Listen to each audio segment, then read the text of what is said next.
I'm interviewing Dr. Jeff Tarrant.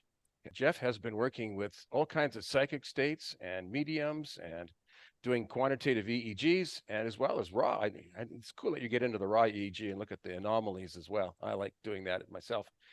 Anyway, he's been working with altered states of consciousness, psychic ability, and all this stuff for a long, long time and putting science to it. I think we're going to have a very fascinating interview today. And so I'd like to welcome you to Dr. Jeff Tarrant. And hi, how are you doing? Hey, good. It's good to see you again. Appreciate you having me on. My pleasure indeed. Dr. Tarrant has done so much work on psychic ability, mediumships, altered states of consciousness, complete with EEGs, quantitative EEGs, and all kinds of testing, qualifying factors for people who claim to have psychic ability and so on. And some very rigorous testing that he has put these people through while recording their brainwaves at the same time, just to see what states of consciousness they are in and whether or not they're actually experiencing a psychic state. So I was reading about when you got involved with all of this and being more of a conventional scientist, that this was a kind of a leap out of the box for you to get into the psychic stuff. And of course, there's a lot of social pressure and sort of professional pressure. And if you start getting too esoteric, you start getting ostracized by your colleagues and stuff. And so for you to take that leap of faith and be bold enough to challenge this, knowing those risks, that makes you a true pioneer. Well, I appreciate that. And yeah, there's been several pushbacks, not surprisingly that, I've already experienced, and I suspect there'll be quite a bit more as the book is out there a little bit longer. To me, I've seen enough stuff that it seems clear to me that consciousness is way more complicated than we tend to think about it. And yes, to me, it's entirely scientific. I get a lot of people saying like, this isn't scientific. And it's like, what could be more scientific than exploring something we don't understand? And I thought that's what science was, right? It's like, we've got some ideas. We're not quite sure. Let's look at this. Let's experiment. Let's try some things and see what we can learn. Even though there's going to be some pushback, and I understand that, it just feels important, and it feels like something that has kind of been handed to me that I don't want to ignore. So, Yes, yeah. Well, true science begins at the edge of one's comfort zone and actually the profession's comfort zone. And looking at and understanding the anomalies is where true science comes in. As there's so much kind of science out there where, we always get an 80% success rate or a 90% success rate with some therapy that we do, but it's that 10%. That's where the real science comes in, finding out why they didn't respond. And in a way, you're kind of like that. Oh, you're off onto a different thing entirely, but you're working with, I would say, in a sense, in terms of psychology, you're working with the 1% of psychology that everyone ignores. yeah.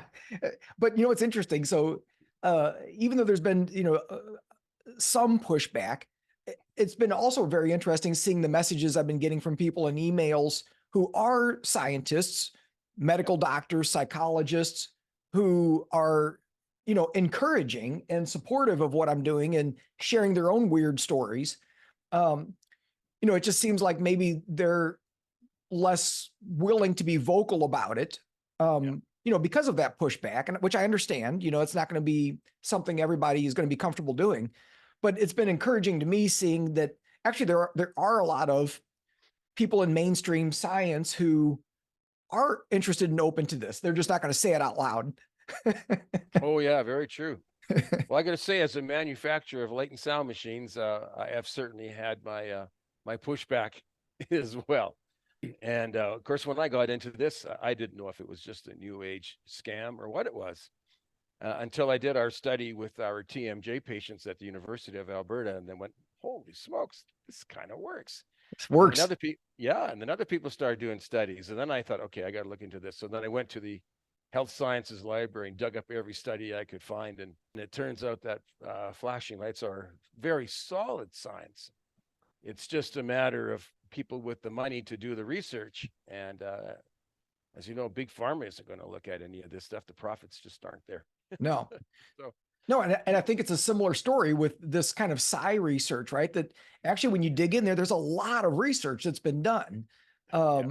It's not like this is new. And Dean Radin is sort of a genius at sort of coordinating all of the research that's been done. And he's got numerous books out there, but I really appreciate what he does because he is really good at taking all the data that's already been out there and said, look, we've already got all this evidence, right? Like what more do you need? It's pretty obvious that there's something funny going on here. Yeah, it just needs to be compiled and put together with a common voice in a sense. Well, when you think about Princeton's remote viewing research, that was very solid. The Menningers are probably out of Oregon probably published 100 studies, and they got into really hardcore, rigorous science. I mean, they had guys doing telekinesis, and they were separating yolks from egg whites in an aquarium with a glass wall in front of them, and they're in a chair, and these guys were separating yolks from egg whites. I mean, that would be very difficult to manipulate a study like that.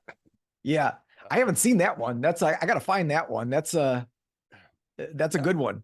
Yeah, Elmer used to lecture on that kind of stuff when he was alive. Yeah, it was pretty cool.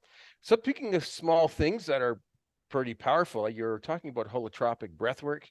That looks like that's pretty similar to the Wim Hof method as well. And he's got some research backing what he's doing. But would you say it's got similarities? Yeah, I think it does. And I'm not as familiar with Wim Hof. I mean, I know lots of people who are doing that. And so, and I've read some and talked with them. And yeah, I do think there's some similarities, right? With that deep, rapid breathing. Maybe one of the differences is, and again, I'm not as familiar with Wim Hof, but with the holotropic scenario, they're creating a certain environment and playing really loud, evocative music that I think really facilitates entering some of these sort of more psychedelic states where I don't know that that's necessarily a normal part of the Wim Hof process. It's a little bit different. Yeah, true. Yeah, true. And actually, I think that might be relevant even to, where this conversation is probably going to go is talking about use of audiovisual stimulation. Sooner or later, I just Yeah. wanted to let you know I read your book, so I got to sound like I know stuff. Which I appreciate, by the way. Yeah, so this breaks down the coherence now in the God spot and other areas of the brain, but you didn't mention which band. Would it be the because the alpha band would be most prominent probably in that state, right? But does it break up the coherence in alpha as well? Are we talking specifically about the holotropic breath work? Not necessarily that, but more into the meditation stuff that people are doing alongside with the breath work and opening up the parietal P4, and you're getting into coherence as people are drifting into these states. There's seeing a breaking down of coherence, which I was surprised. I thought I was going to see a solidifying of coherence. Yeah. So that was kind of counterintuitive to me. Yeah, it's interesting because especially in the God spot, sort of that right parietal area. Yeah. One of the patterns that we see frequently with psychics and mediums, especially mediums, when they're doing some of their spirit communication type work, it's actually this big increase of slow brain waves, delta and theta in particular, seem to really ramp up back there when they're doing their thing. And the only way I can sort of interpret that makes sense is that you're sort of shutting that area down temporarily, kind of getting it out of the way, so it's not inhibiting access to information. Something that just popped into my head. Man, I work a lot with post-inflammatory conditions, like post-concussion, post-viral infections. They have poor coherence, they're high, poor phase, and they're high in delta theta. Do they have more psychic type experiences in that state? And if they did, I'm sure the industry would say, well, that's because you got brain damage. Right. But maybe it's actually could be opening up these hidden abilities that are normally suppressed.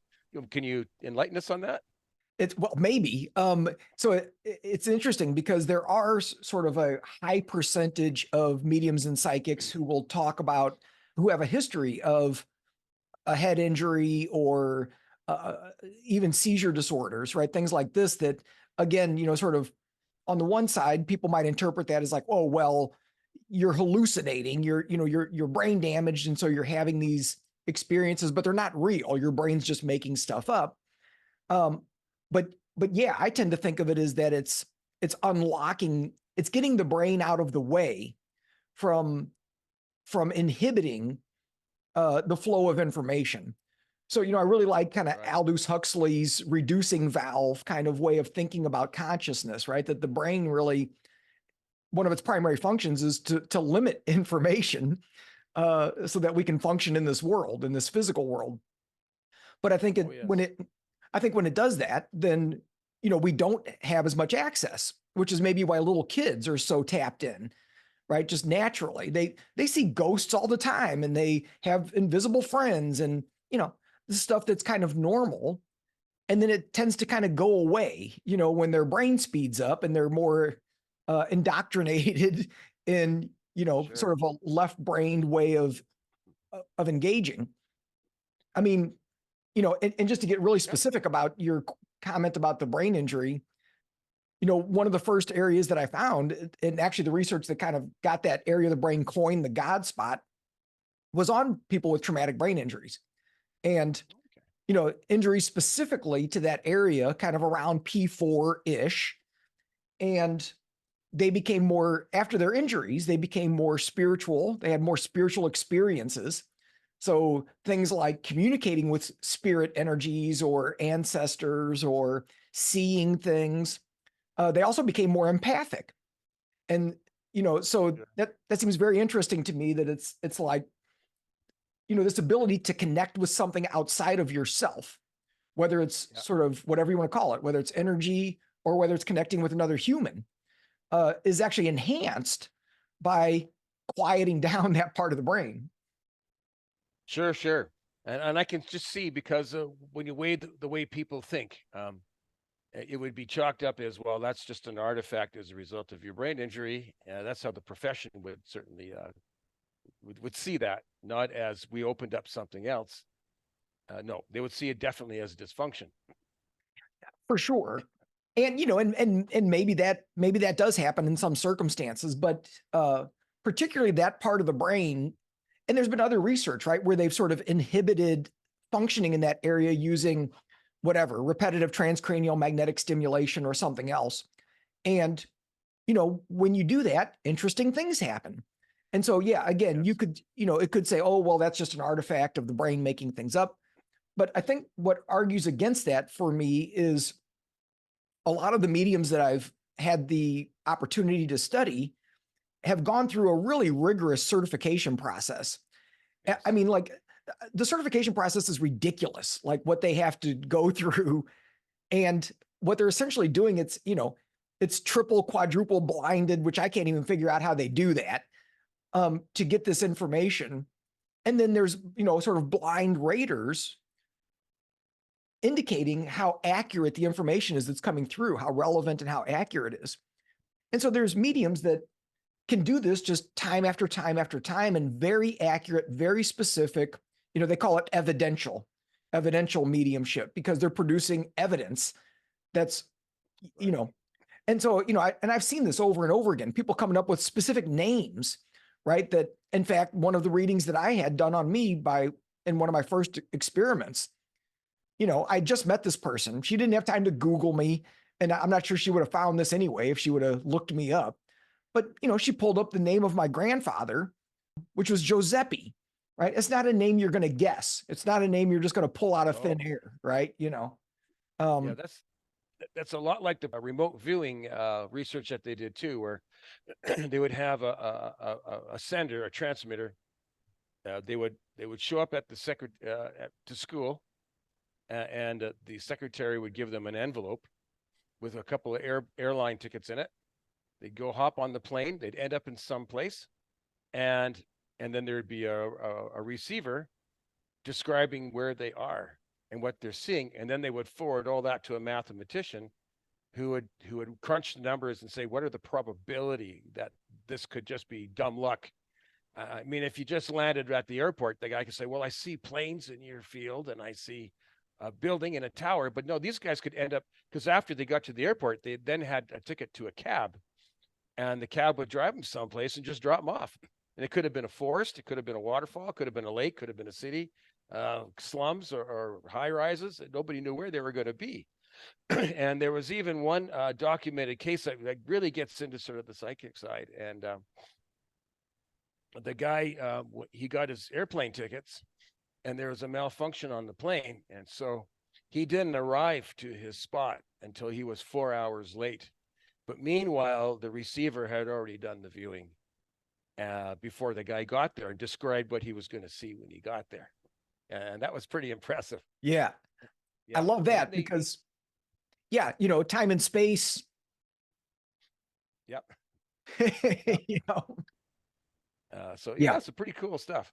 Anyway, third eye and gamma. I mean, we're starting to experiment with gamma now, and there's some people doing stuff with Alzheimer's. I'm just starting up a Parkinson's study with Emory University using gamma. I personally don't think that gamma has anything to do with Alzheimer's and Parkinson's, because we've been treating with SMR beta for forever, and it has more to do with circulating cerebrospinal fluid and lactate and ATP, which entrainment increases quite dramatically in the brain, and other things. But anyway, they're all hung up on the gamma thing. But the fact that you look at the third eye in gamma is very interesting. Well, I mean, gamma, it's interesting because from a brainwave perspective, the things that show up the most, I need to say, right? Like it's not like all mediums' brains look the same when they're doing their thing, right? There's lots of variation. But Sure. But when, I've done enough of them now that there are some semi-consistent patterns. And from a brainwave perspective, the patterns that are most consistent are theta and gamma. Those are the two that seem to show up the most, and especially gamma in the occipital lobe. That one shows up very, very consistently, particularly when they're doing like a psychic reading. And, so that's what got my attention, is that you just keep seeing it over and over again. And it's like, okay, there's got to be something to this. And so, yeah, go ahead. What equipment are you using? To measure EEG stuff? Yeah. BrainMaster. Oh, okay, yeah. So you can look up to about 100 hertz, can't you? Quite Yeah. well on BrainMaster. Yeah, that's Yeah. good. I mean, in the old days, no one would have seen this because everybody filtered down below 40. So you're getting it right in the 40 hertz range, 39, 40, 41. I've done it a couple of different ways. Sometimes I'll do like a giant band, like 35 to 80 hertz or something like that. And then other times it's, a little more constricted, 35 to 50 or something like that. But is it typically like you're seeing, like, like the nested, where you see the nested theta nesting in the gamma? Is it a byproduct of the theta, like a multiplied factor of the, or could it be 50 hertz, 40 hertz, 45, 60, or is it really close to 40 all the time? Yeah. And I actually, to be honest, I haven't examined the data in that much detail to sort of break that down, exactly. That's a great question. I just don't know the answer exactly. Okay, because I was just wondering if there might be a psychic band that I mean, the gamma is a fairly large span of frequencies. Yeah. Most people are focused right on the 40 hertz stuff, but it's possible that who knows, maybe there's a 50 hertz signature or something else. Yeah. I'm just kind of curious if you nailed it, if you refined it that tightly. Not yet. What would be your guess? I have no idea. The thing about, as you know, normal gamma, it's a multiplier of theta. And when they look at, like, that was always the theory that you could only remember really 7 digits easily, because gamma being right around, let's say 42 hertz was 7 times 6, which is your theta frequency. And that ended up being 42. And that's why people had a hard time remembering more than 7 digits. And that's what telephone numbers were based on. They didn't know about the nesting. They just did a bunch of memory experiments, and they found that, 7 numbers was about all you could remember in your head. As soon as you add an 8th, you can't do it. And then later on, through neuroscience, it was found that that was the multiplier of the theta, which is what we use to form long-term potentiation. It's the theta pulses that do it. And for some reason, they found that the theta was being nested in the gamma, and it was a sevenfold multiplier between the theta and the gamma. And that's where they came up. That's where they showed neurologically why this happens, that we can only remember 7 digits or 7 things. Interesting. Generally speaking, without it getting much more difficult. Yeah. So anyway, I was just wondering. Well, now I know that you've used, of course, audiovisual a fair bit. We've seen occasionally we've seen pockets of people use it for psychic work and so on. I've typically kind of avoided it because I'm trying to be more mainstream. And as soon as you do something, Smart move. yeah, as soon as you do something out of the box and you already have a technology that's considered a little crazy to begin with, even though there is good science on it, but then you just really get, oh yeah, that guy's crazy, man. Yeah. Don't even talk to him. Yeah. So anyway, so we've stuck more to the mainstream applications of entrainment, being concussion, being ADHD, being college students, grade point average. Quite a few elite athletes use entrainment as well. And mainstream stuff, memory, cognitive decline in seniors, dementia, Alzheimer's. Now we've been tinkering with Parkinson's for a while. So we've kept it quite mainstream just because we just didn't want to get blocked entry into all the conferences and everything else. Of Because we have course. crazy people. Yeah. Yeah. I mean, and I've been using your guys' stuff for, 20 something years. Yeah. In my work as a psychologist, right? And sort of with my neurofeedback practice. So, Yes. and that's how I knew about you guys was, from that world. And, I love all the tools you guys have. It's one of my favorite things. Thank you. Thank you. Well, we're working on more all the time, and hopefully we'll have some pleasant surprises later on this year. Any other things you want to talk about regarding what you're doing? And I don't know if you want to throw entrainment in there or not as a catalyst to getting people into psychic states and so on. Yeah. I mean, I'd love to talk about that. And I'd love to get your thoughts about maybe, how or why some of the things that we're seeing are showing up in relation to using, audiovisual entrainment and related kinds of things. One of the things that we started doing, I don't know, maybe a year ago or so, is offering these online technology assisted psychic exploration classes. It's kind of a long term.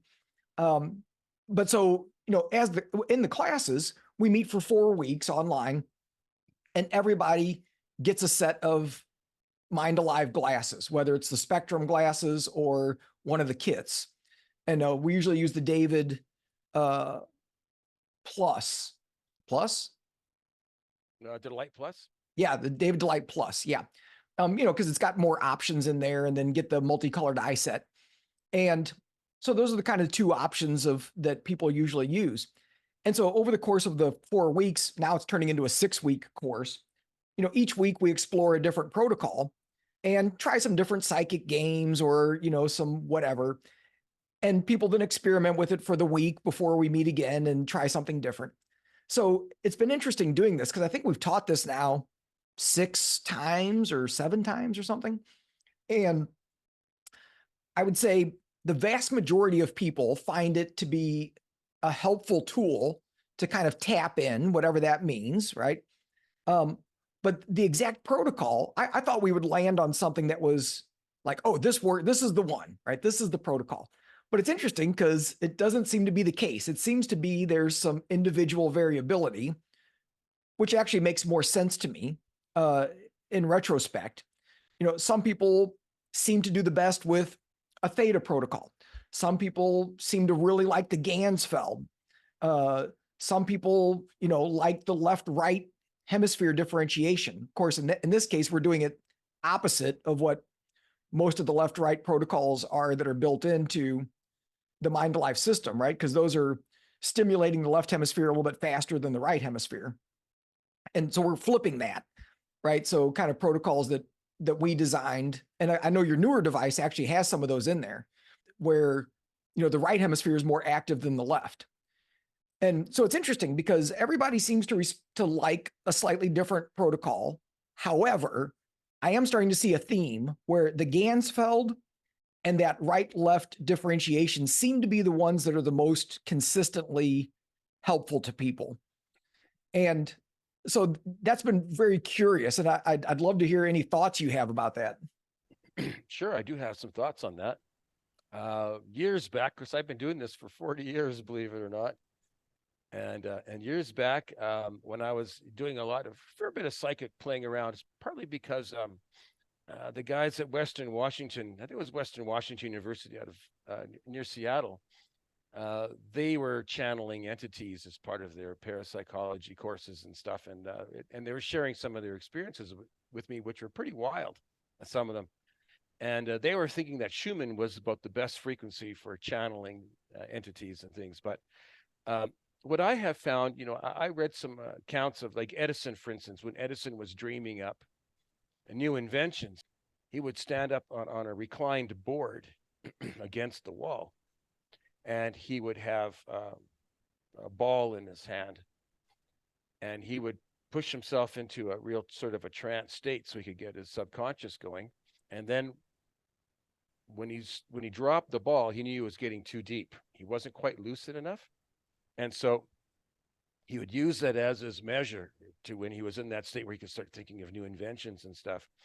There was a very detailed account of Kekuo von Stradnitz, who discovered the organic ring theory of benzene. And he talks in very vivid detail about staring into his fire.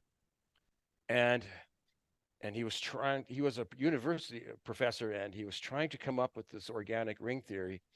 And he just didn't know. They kind of didn't, they were stuck, they spent hundreds of hours trying to figure it out, and they couldn't figure it out.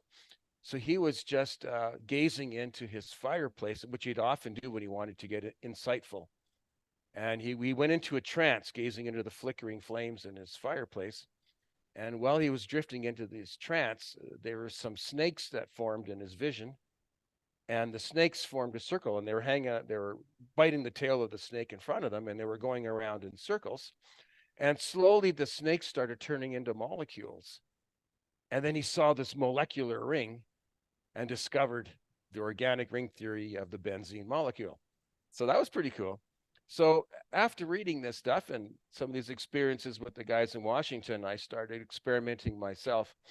And so I would run a session. I think what happens a lot with the sessions is they make you too deep from a conscious level. I mean, whether you fall asleep on the gear, we love it when people fall asleep, and all the wonderful things that, from entrainment still occur even if you're sound asleep. The cerebral blood flow goes up, the neurotransmitters balance out, lactate and ATP drive up, cerebrospinal fluid is still circulated. Entrainment circulates it quite a lot higher than normal, which might be a reason why it gets plaques out of the brain. There's other things that go on too, but anyway, for this stuff, you need to be semi-conscious. So I would lay down on my bed with a ball in my hand and just have my arm propped up at the elbow, or any kind of object in my hand, really. And I would run the session. And as I started drifting too deep, and I felt my hand fall over, it would wake me up a bit. And then I would pick up my hand again. And then I know I was just on the edge of the zone of almost sleep, but a little bit of lucidity and consciousness. And then I would think of what's the next device I'm going to make, or how do I work my way around designing a study for some kind of research, or what might be a good frequency to use. And so I would do some of my really insightful stuff about things I really didn't know yet.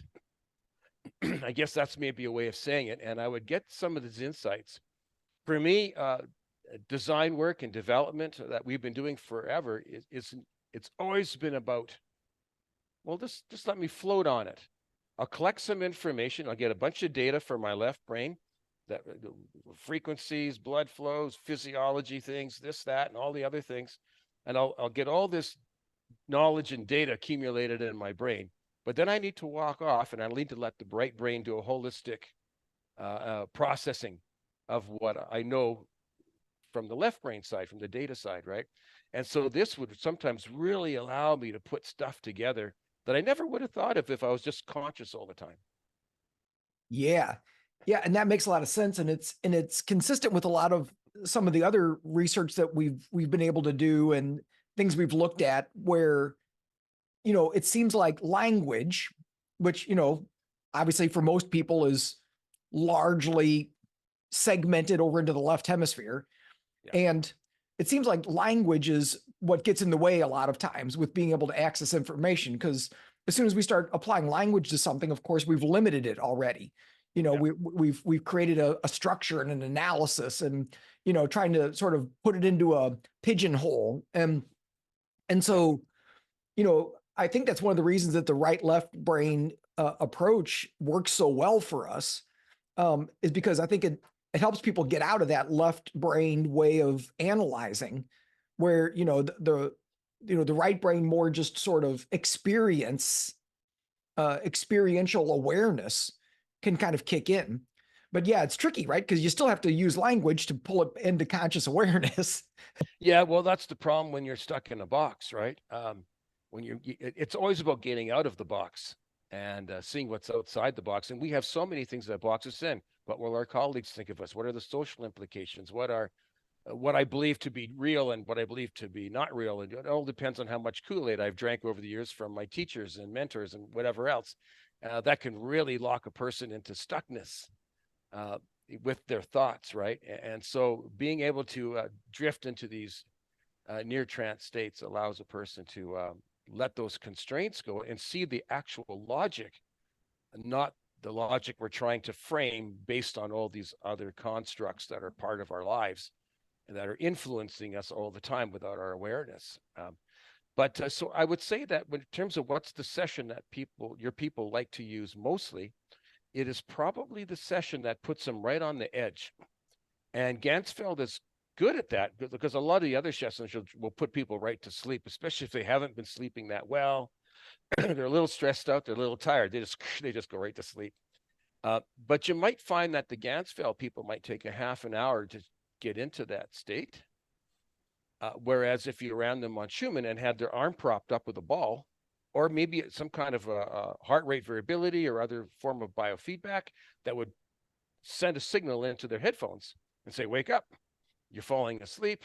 You could do that with an EEG fairly easily, or just even breath work can show that too. If a person is in that state and they're practicing like heart rate variability breathing, as soon as you fall asleep, the breathing gets all random.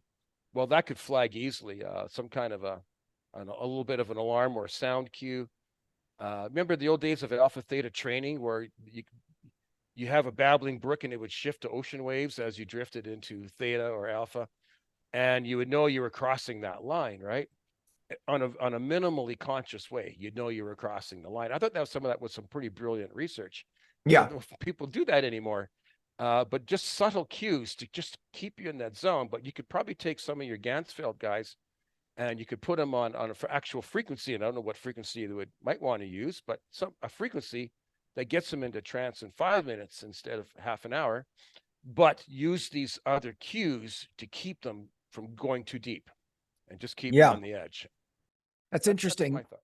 Yeah, no, I like that. And and of course, a lot of the traditional Ganzfeld stuff uses white noise along with it. And so we've been kind of doing that as well, right? Of using different white noise applications. And it's interesting because the one program that I've really come to like gives you a bunch of bars of the frequencies of the sound that are coming through in the white noise. And of course, at first they're all equal, which is true sort of white noise, right? It's all the frequencies are coming through at the same amplitude, but you can adjust them. So on this program, you can kind of slide certain frequencies up or down and make some adjustments. So we play with that too, right? And one of the things that people seem to really like is emphasizing the lower and the fastest frequencies, kind of a U-shaped curve and of the white noise. And I wonder if some of that doesn't do a little bit of what you're describing of kind of helping, like you're kind of getting into this deeper state, but yet there's these other higher frequencies that are keeping you slightly more alert at the same time.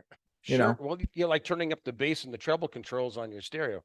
Yeah. Yeah. Well, the bass would give you the nice, and then you get a crispness out of the treble, little sounds, right? And they would probably be just enough to kind of make you aware a bit because our mind is looking for things that change. So little ticks, little sounds, little differences. I could see that. That would make sense. Yeah. So the relaxing from the bass and then just that minimal awareness from these slight little ticks and twitches and things. Well, randomizing of the entrainment might also help with that some too. We do randomize it to some degree now. Clinically, it's been showing to work a fair bit more effectively than just a fixed frequency, but also from a dissociative state. When in the old days when we used fixed frequencies, A lot of people with stress and anxiety and such would not dissociate. They would just still be alert on the session the whole 30 minutes and go, oh my God. So then we started randomizing it a little bit, especially when we randomized the left separate from the right, because Mm. then you get a whole hodgepodge of mixtures that are very overwhelming. It kind of reminds me of the HPP, the hypnoperipheral processing CDs that Lloyd Glauberman makes. Now you might want to mix that in with your stuff. He's got quite a or that technique. He's using dual induction Ericksonian hypnosis. And I used to listen to his stuff. And so he has two stories playing simultaneously in each ear. They're different stories. And I listened to some of it, he had some really beautiful tracks on like anxiety and stress, just for relaxing and stuff. And I listened to it 10 times. I never heard a word. Well, I heard the first paragraph and that was it. And finally, I wanted to say, what did he say? And I had to listen to it one headphone at one side at a time. Otherwise, it just knocked me into such a deep trance, I didn't hear anything. It was very effective that way. So entrainment is similar. Once we started randomizing it, it would take, we're working with tough clinical populations often, and we need to get them into trance fast. So they let the sympathetic nervous system go and get relaxed. As you know, that's, of course, nowadays there's so much anxiety and sympathetic activation. We got to get them parasympathetic, and the randomization knocks these hardcore cases just into deep trance fast. But in your work, you don't want to get too deep. It's okay to go there fast, but you don't want to be too deep, or you lose the whole lucid side of it. The cognitive side is gone, and then you can't do what you're trying to do. Yeah. So anyway, but the randomization does it really well. Now, hypnoperipheral processing, that might be another technique. Yeah, I like that. Yeah, even playing just an audio track and plugging it into the delight, and every minute you say, how you doing, or you make a little sound, or you make a couple of birds singing, or something that's kind of subtle that doesn't shock them, but just wakes them up a little bit, right? Mm-hmm. Yeah. I like that. I was also wondering, what do you think about this idea? So, we've started we've introduced some of the mental flexibility protocols as well, right? It's just a way to just kind of shake things up. And some people really like those. And I had the idea this morning, it had never occurred to me, I don't know why, but of almost having sort of having the flexibility, but the left and right visual fields are doing opposite things. So they're going, sort of like this. I wonder if that would do a little bit of what you're saying, kind of be overwhelming enough to the brain that it just gives up. And at the same time, because you're kind of alternating back and forth, may keep you alert enough that it doesn't just sort of knock you out. I think that's something worth trying. I like that idea, especially if you make wide swings, right? You drop right from delta up to, I don't know if you want to go as high as gamma or not. But once you start getting into what they call flicker fusion frequency, where the stimuli starts to blend, and that's usually around about 8 hertz. When you have an 8 hertz stimuli, it starts to blend as one just continuous sort of kaleidoscope of events that are just really homogeneous, and you just kind of drift off with it. But as you take it down to about 3 or 4, you start to see the individual flashes, right? And that would be like, whoa, this is different. So from about 8 up, it's all going to be kind of homogeneous to some degree, but you start getting lower. So you could do that. You could have your main frequencies you're working with, but every minute you take a dip to 2, let's say on one side or the other side. One side still keeping them in that zone, and the other side just takes a little dip to wake them up a little bit. I like that. I think that's a smart idea. Here's another crazy idea, and I'm curious about your thoughts on this. Sure. What if you did a Ganzfeld so traditionally Ganzfeld uses red, it seems to work well, right? Using the red light, although I've had people try it with white and, have good experiences as well, which also makes sense to me because white contains all the frequencies of visible light. So makes sense that might be useful. It actually has a red shift when you go through the eyelid. Does it? The composite color is kind of yellowish, but it's heavier on the red side for sure. The blue gets really nailed out. Yeah. But go ahead. So here's my interesting idea, right? Like, it's like, if I wanted to use Ganzfeld, but still kind of thinking about this left-right hemisphere difference, what about making one visual field, like let's say the one going to the right hemisphere, make that red, and the one going to the left hemisphere make it blue, but just do a Ganzfeld. Absolutely. Well, as you know, as you go towards red, you stimulate more beta activity. And Marvin Sams and Nancy White did this research long ago. There's also a fair number of studies not looking at brainwaves per se, but looking at arousal, and red increases arousal. This is why bars and restaurants and such use red often as a theme. Like bars and nightclubs with red, people drink more, but they also get into more fights and more. They get more rowdy and they dance harder and they fight more because their arousal is up. In restaurants, people eat more and faster and they leave earlier, so you get more clientele in. As you go down from that, so red mostly stimulates right around 20 hertz. Yellow is, or orange and yellow are getting into the SMR band. 12, well, orange is like 18, 17. Yellow is more the SMR, 13 to 15, 12 to 15. And then green is upper alpha, like around 11-ish. Blue is lower alpha, 8, 9. And then, and violet, strangely, which is a composite of red and blue, actually increases theta. That's what Marvin Sams and Nancy White found. You could decide to use red on, let's say, the left fields for the right brain, if you want to make that the right brain more active, and use blue-green fields on the right side for the left brain to calm that logical side down. We've done some tinkering with that kind of stuff and had some interesting effects. I like that. I like that idea. And, you know, it's, you know, kind of circling all the way back to the beginning of the conversation with, you know, tying it to some of what we were talking about with the breathing, right? With the holotropic breath work versus Wim Hof, and thinking about the use of audiovisual entrainment, right? That because, yeah, certainly there are people who are going to report having interesting experiences while using the glasses, whether they were intending it or not. Actually, that happened to me years ago. I was home alone. My wife was out of town. I put the glasses on before bed. I was laying in bed and I was like, oh, I'm just going to use these to help me sleep tonight. And I think I had a Theta protocol, or maybe it was a Schumann, you know, protocol.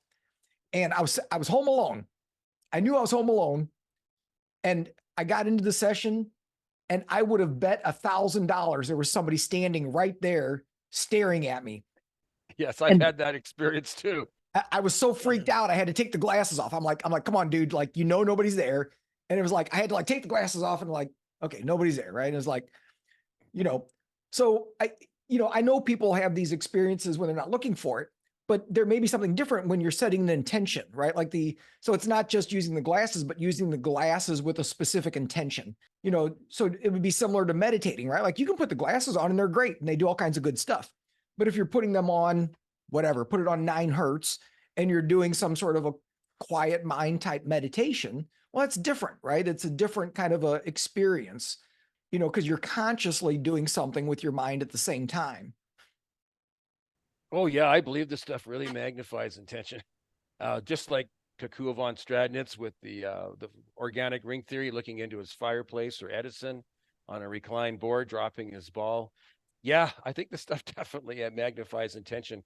We've also seen too, it can magnify emotion as well. Like if a person has a good therapist, and this has happened to me where people have tried our gear and it hasn't worked. They said I got panicky on it. And they saw some clinician who just said, try this, it's going to fix you up, blah, blah, blah. And they weren't comforting to that patient and close and caring and empathic. And the patient got scared of having a flashing light thing on their face. It can be claustrophobic if you get scared. And what I find is that, because all the original research on entrainment, it was all done on hypnosis. And if you feel fear, it's going to amplify the fear in many cases of the device itself. Now, a lot of people with trauma use it and they just crashes them. They just drop the trauma like mad. But if you're afraid of the device, it's going to get worse when you're on it. And if you like the device, it's going to get a lot better when you get on it. So people have come to me and they said, I tried your machine, I bought it, but I had a bad reaction and I don't want to use it, but I got these issues. And I go, just come to my office. Let's sit you down. We sit them down. I recline them in a chair. I put a blanket on them and make them really cozy and relaxed, get them a footstool. And sometimes people are pretty scared and I say, I'll just hold your hand. And I'll just hold their hand and they'll put on the gear. And 5 minutes later, they're fast asleep. I just put their hand up on their lap, and 20 minutes later, when the session ends, they go like, "Wow, that was so much better. It's so different than the experience I had the first time." I said, "Yeah, you got to have someone take you into this with care and nurturing. You don't do it in a rough way, or you can scare people." Yeah, that makes perfect sense. And I've seen people too where, especially people who are highly anxious. And so, and of course, those are usually the ones that I've seen where they've got some sort of trepidation about using the device, right? They're already super anxious. And then you're talking about flashing lights and it's kind of freaky to them.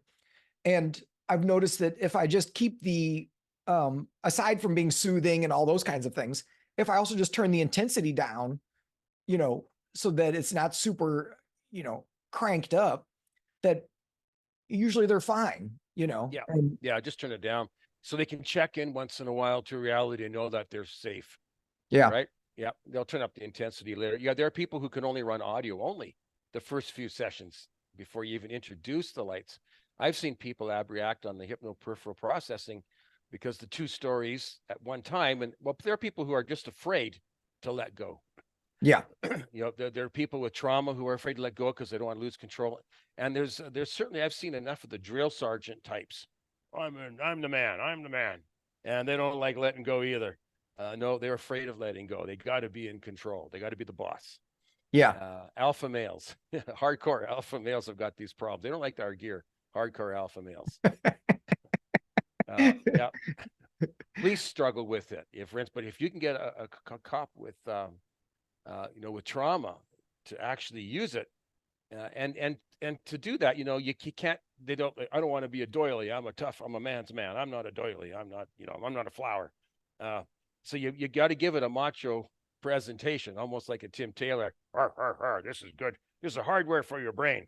And they're like, okay, I can buy into that. There's power tools for the brain. Okay, Yeah, I like power tools, right? So you got to frame it so they can grasp around it and still, and feel like emotionally like they're not being just a little flower. This is what girls do, stuff. And then they'll give it a try. And then when they do, they'll give it that shot. Then they're like, oh my God, I just let all kinds of trauma and stress just drop off. And then they're on board. Then they'll take it home and they'll just use it. And a lot of these guys are on the verge of divorce. And they'll get up. In fact, this has literally happened to me. They get on the phone with their wife, a month later, and they said, "You saved our marriage. I was such a broken person, and my wife couldn't live with me, and now we're just wonderful." And I said, "No, good thing we got you through that, right?" yeah, So anyway, yeah. So the context, how it's presented, is very, very important. So power tool for the brain for one guy, and for another person that would completely blow up. You can't do the yeah, power tool. He said, "This is just a nice, gentle walk in the garden," and they're like, "Okay, I can handle that." So the presentation of this, because you're putting a person into an altered state of consciousness, and it's new. And it's, they've never seen this thing before. And there's enough probably stuff on movies and things where, scary, where it was brain stuff was presented as scary, right? Stealing someone's mind and who knows what else. And so you got to be sensitive to the person when they're having their first experience for sure. yeah. And work with them. Yeah. I think that's a really, important, and it's actually got me thinking, right? If there's ways that I could, in like these classes that I'm teaching, if there's ways that we could enhance the environment or the setup, just to set us up for more success. I mean, we're doing it already. The whole reason they're signing up for the class is to explore these things. So it's kind of built in, but it's got me thinking, like, what else could I do to, facilitate that? The other thing I'm interested in doing with trying, which I haven't done yet, but with your system, is trying some transcranial direct current stimulation, and thinking about putting the cathode kind of over there on the God spot. Hey, there it is, right there. I use them all the time. Oh yeah, it makes my brain seriously sharp. Yeah. Oh yeah, you could do that. Put the anode right over. Yep, absolutely. The anode typically will take down alpha, theta, delta, and it'll take down theta, delta for sure, and it'll bring up beta more. The cathode has a tendency to bring up theta delta and bring Yeah. down beta. Yeah, I don't know what I said, but I meant the cathode, to put that on the God spot. Well, I would And say you should experiment with both and see which one's going to work best. Yeah, you just don't know at yeah, this point, right? And then use the opposite, the contralateral shoulder for the reference electrode, right? yeah, that's what I was Yeah, yeah. thinking. Honestly, don't know if we should be approaching this from a brainwave perspective, though. I think that the anode is probably going to outperform the cathode, but I could be wrong.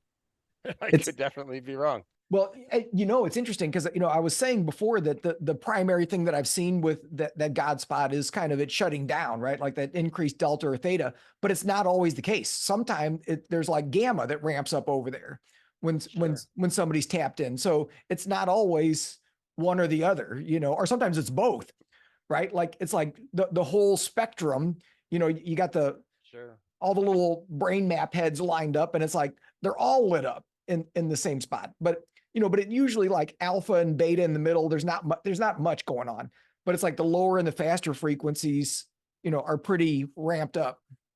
Well, I mean, there's so many things that are going on in the brain that I mean, when you look at a normative database, it's basically looking at waveforms, but we don't have a normative database for neurotransmitters or for lactate and ATP in that part of the brain, or for heat shock protein, or for all these other parameters that are important. Like now, like in the old days, I was really quite rigid on frequency with entrainment because all the original research was frequency based. And then someone does a study on cerebral blood flow, and they show, well, look at this, cerebral blood flow is a maximum at 8 hertz. So I take someone who's really struggling in college, they're going to drop out. They just can't function. They're all foggy headed. They can't read 2 paragraphs. They're 3 or 4 standard deviations hot at 8 hertz. So I give them 8 hertz. And I had these discussions with Herschel Tumim, because Herschel was doing the thinking cap, which was a hemoencephalography system. And he was doing neurofeedback with cerebral blood flow. And so we were saying, what would happen if we gave them exactly what they should not have from a frequency model, but perfect on a cerebral blood flow model? And so this girl, I had her and I gave her 8 hertz. We knocked her clean out, and I had the EEG on her the entire time. Now there is a refractory period where you got to wait 20 or 30 minutes for the brain to sort of re-kick in. And we waited that little time, and when she kicked back in, 30 minutes later, when I did the follow-up EEG, she was now only a half a standard deviation high at 8 hertz. Wow. And she read 10 pages before she started to drift, rather than 2 paragraphs. And so, yeah, you could give someone exactly what they should not have from a frequency model, and it's perfect on a different model. And you look at things like cerebral spinal fluid, which are issues with Parkinson's and dementia of different sorts, but especially Alzheimer's. And it's probably tied into the plaques forming and stuff, because a lot of it is tied to poor sleep, poor delta waves, so the astrocytes don't get activated, and astrocytes are key at activating the lymphatic system, the glia lymphatic system, which removes all the proteins that build up during the day, and it flushes them out in our sleep. But almost everybody who's post-inflammatory cannot make proper delta waves. And so they build up with proteins, and whether it's Alzheimer's or chronic traumatic encephalopathy, which we're hearing a lot about with football players, I think it's the same condition. If you tell the doctor you had a concussion, he calls it CTE, and otherwise he call it Alzheimer's. But I think it's the same condition. It's a thalamocortical disconnect. They can't make delta because the thalamus gets taken offline from inflammation. And I've got some big lectures on our website about this. And then as a result, the glia don't activate, or the astrocytes don't activate, and then they don't clean out the brain, and it builds up with all these deposits. Anyway, it has been shown that entrainment really, really ramps up cerebral spinal fluid circulation at 8 hertz, 12 hertz, 20 hertz. And these have nothing to do with frequencies that we would traditionally think of from an EEG perspective. And so, although I still reasonably follow the rules of neurofeedback and what we know from frequency-based neuroscience, the truth of the matter is that a lot of frequencies can be used sort of non-label, if you want to call that, from what we traditionally think of, being that we do EEGs and we think of things in terms of frequency, but The truth of the matter, there's a lot of other things going on that have nothing to do with the frequencies as we know them. That's a really good reminder, right? Like, so don't get too fixated. And maybe I think that's a good explanation too for why when running these classes, you know, even though people do like the Ganzfeld and the left right thing, beyond that, people are all over the board of what they respond to. And sometimes as we get going with this and people get more comfortable with the equipment, they'll come back, you know, after 1 week of class, and I'll say, how did the week go? And someone will be like, oh, I started using one of the protocols that we're not even talking about, right? Like they just randomly picked one. And it's something that from a logical perspective wouldn't make any sense. But they're like, this is the best. It's my favorite. This is the only one I'm using from now on. And it's like, oh, okay. We find that favorites change. Like someone who's hyper aroused will be wanting to use a faster frequency, and because it knocks them out really nicely, and they need that to get calm. But after they get good at being calm, and their whole lives start to change, as you know, they get calmer in their lives, they manage stress better, their flight or fight is down.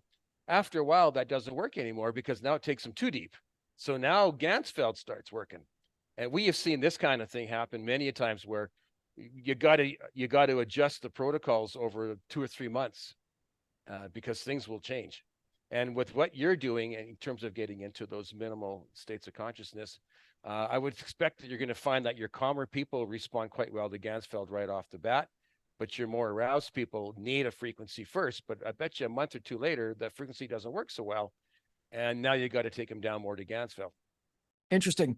It's one of the people in our classes has made a suggestion, which I thought was pretty clever, but you know, writing a protocol where, you know, for the first, 10 minutes, you're using some sort of specific frequency, whatever it is.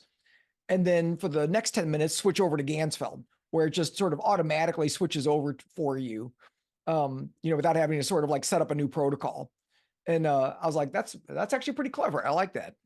Yeah, and we do stuff like that too. Yeah, like for instance, when you look at our skill enhancement, which we use a lot for athletes, the first 10 minutes are an alpha, and that's when they practice deep breathing, and also that's also when they focus on the emotional aspects of their game. In a sense, they imagine a game that they played really well in the past and how good it felt, and they try to identify today with this great peak performance event they had in their past, because we want to get them into that mindset. So they just visualize that. How did I feel? What can I, you know, they smell it, they taste it, they feel it, they experience it. And then the session will switch to alternate stim, and it goes left, right, and suddenly it kind of wakes you up, because a lot of these people are borderline conscious, and we don't want them falling asleep. So we dramatically change that pattern, and then we spin it up to 20, because when you're actually executing a task like that, you're probably very engaged in beta. And now golfers don't need to be too fast, but a lot of other sports do need to be very engaged. That'll probably ruin it for a golfer, but for other guys, it's important, or maybe even a pool player, but other guys, it's important. And so it spins up to 20, and this is where they actually visualize the execution of the game. So you're a tennis player, you imagine just hitting that ball so that it clears the net by 1 inch in the far corner where the opponent isn't, and he's scrambling over, and while he's running over to retrieve the ball, you're anticipating where it's going to go. So you're in position when it comes back, and you visualize the actual execution, the mechanics of that skill set, whether it's a game or whether even dentists were using it. When I used to teach this to dentists, they said they could do better dentistry faster. So yeah, we're using that dual concept. I think is a very smart idea. A prep period for 10 or 15 minutes, and then they slide into the actual mind state you want them to be in. Well, I know you got to get going here right away. I feel like we could probably just keep having this conversation for another couple of hours, but yeah, I'm sure you have stuff to do too. Any closing remarks you'd like to make?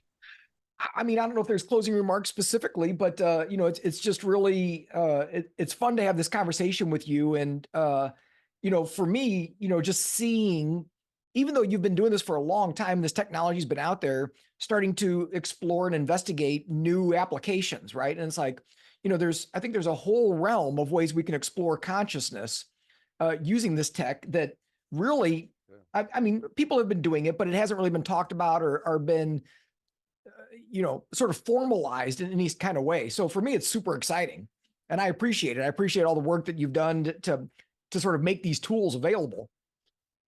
Well, thank you. And I do definitely appreciate you getting out of the box, not just from a person who makes this gear, but from a science perspective. I really admire people who are really, really willing to. I mean, as soon as you get out of the box, you got to cover your butt in 1,000 different ways, and you got to be so detailed and so careful, or people are going to shoot you down. And so you're maverick. You are a pioneer. You're actually a true pioneer in neuroscience. The fact that you're doing this, so I really appreciate that. And so, thank you very much for doing what you're doing in your life, and thanks very much for coming on this interview. So, thank you very much. I'm Dave Siever from Mind Alive, and I've been interviewing Dr. Jeff Tarrant, and we've been talking about psychic states and other things like this. And I hope you have all enjoyed this presentation. Thank you. Take care.